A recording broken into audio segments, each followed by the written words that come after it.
आगे बढ़ते हैं। देश में चीनी का उत्पादन 280 लाख टन माना जा रहा है और इसी प्रकार देश में चीनी की खपत भी 280 लाख टन के करीब होती है।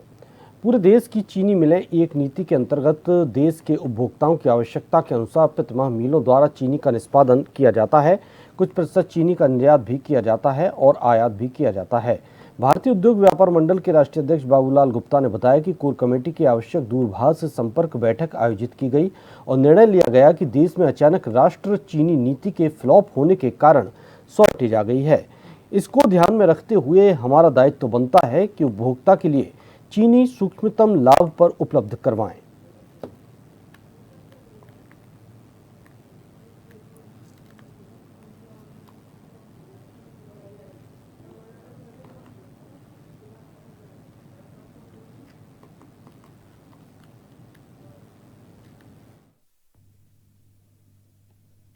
देश की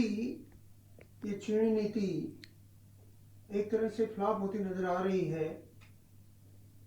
अगस्त के महीने में शुरू में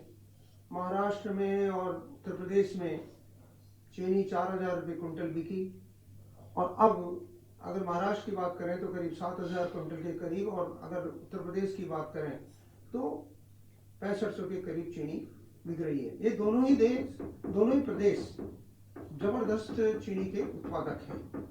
और इसके बावजूद भी आप ये देखिए कि इतना कोटा जो छोड़ने की बात थी, खाली इस माह 28 टन की करीब छोड़ने की बात कही गई है, परंतु इसका ऐसे समझ लीजिए भान तो सरकार को हो ही गया था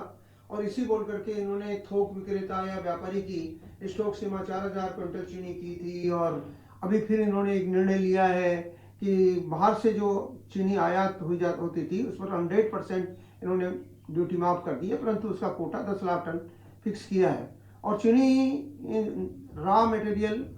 मतलब चीनी मंगाई जाएगी और